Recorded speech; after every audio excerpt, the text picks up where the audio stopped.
Hey there, it's Mandy from Designer Chameleon. Today I'm going to be working on my setup for February in my bullet journal. So I'm going to go ahead and open up my traveler's notebook and grab the journal that I'm currently working out of. I also keep my ink journal and a couple of others in here right now.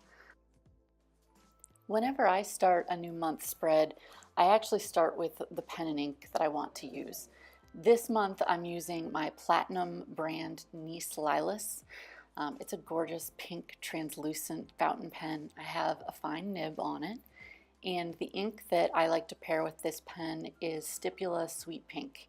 It's like a tiny bit purple, but it's a really sweet and pretty pink. Perfect for February, I think. To go with this pretty sweet pink, I picked out some macaroon stickers that I'll show you in a minute. But I also grabbed my Tombows that I'll use for my headers. I have my blending Tombow, then a gray for shadow lining, a light blue and a dark blue, and a purple for some different varying tones that I'll use my blending brush with.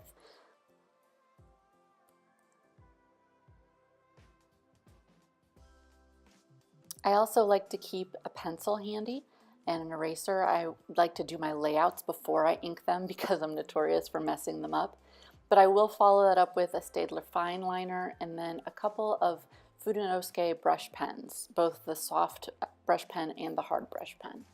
So we'll go ahead and set these aside. One more thing I'm going to be using is a glass lid. So that lid is going to be where I'll do my blending for the ink on the page.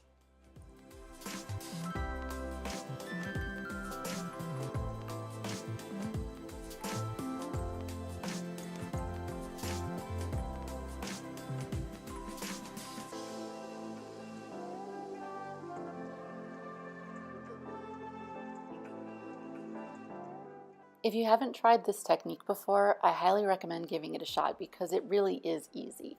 Just create your word in the lightest color that you have and then use a different brush. If you don't have a blending brush, you can continue to use that light brush and just dip it in to another shade of ink that you're keeping on a slick surface. So you can use a glass lid, you can use a plastic bag, anything that you have handy. And then just gently drag that through the rest of the letters and it creates a cute ribbon paint effect. Now that I have the word February the way I want it, I'll clean off my brush and add in some cute macaroon stickers just to make it a little bit more fun. Put in the year, which I can't believe is 2019, and then go over to start setting up my month at a glance.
Something that people always end up asking me about is the way that I do my days of the week.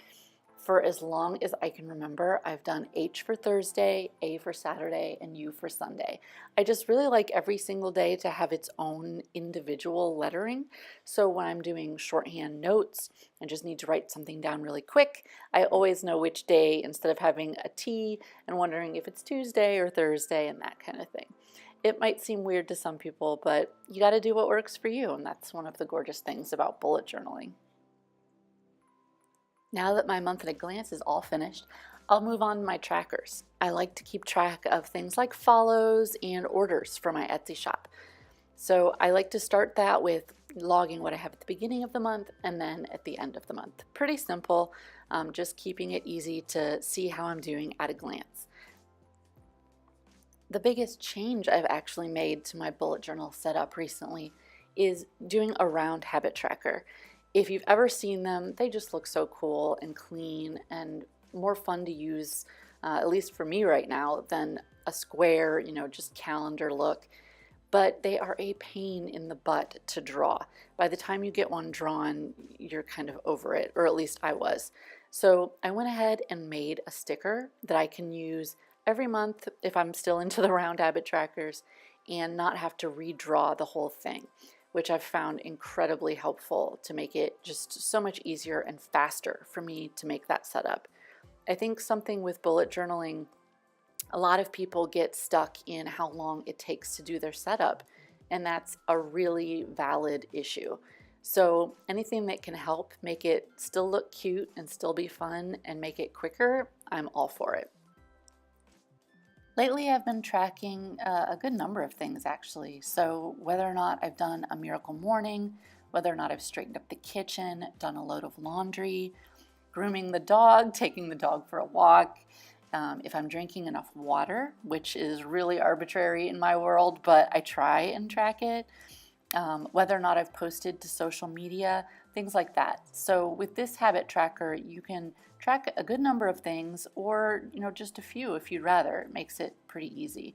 And then on the outside where I have my miracle morning, I just circle the date if I've hit that goal and that milestone.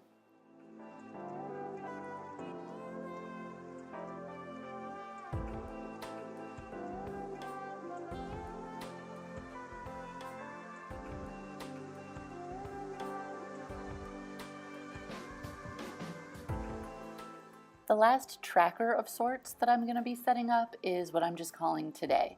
So I was doing 2 lines a day for a while, and then for November I was doing what I'm thankful for every day.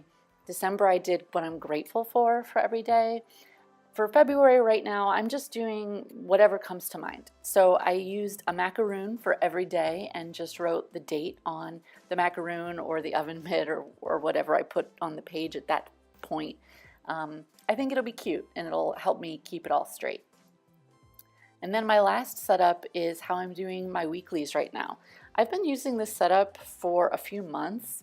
I really like it. I do want to start thinking of a creative new way to do a setup, but every time I start thinking of one, I think about how much I really enjoy this setup and how much it works for me, and I just end up sticking with it. But it is on my list of things to try something new. You'll see the boxes across the bottom. That's where I log food or meals for that day.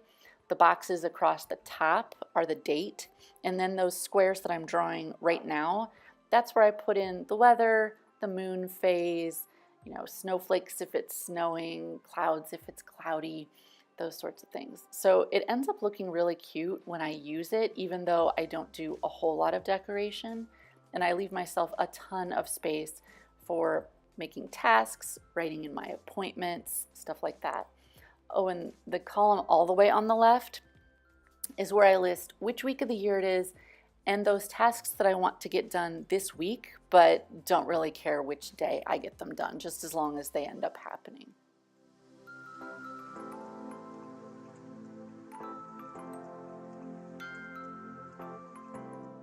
So now it's time to sit back and take a look and see what I want to add to finish things off. I'm going to do a little bit of shadowing around some of the boxes that I've drawn just to give them depth. I should have done that before I put my stickers on, but sometimes that's just not the way things work out. So I'll go ahead and add those shadows in, and then we'll do a flip through of the whole month so that you can see what it looks like in my completed setup.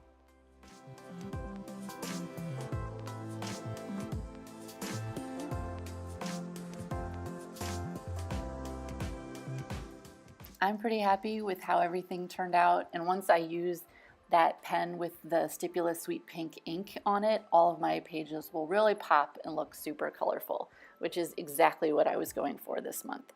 So I hope you enjoyed this setup. I hope that you have a great time setting up yourself for February or whatever month it is when you're watching this video. And if you're on the hunt for any supplies, everything that I used will be listed in the description below. Take care.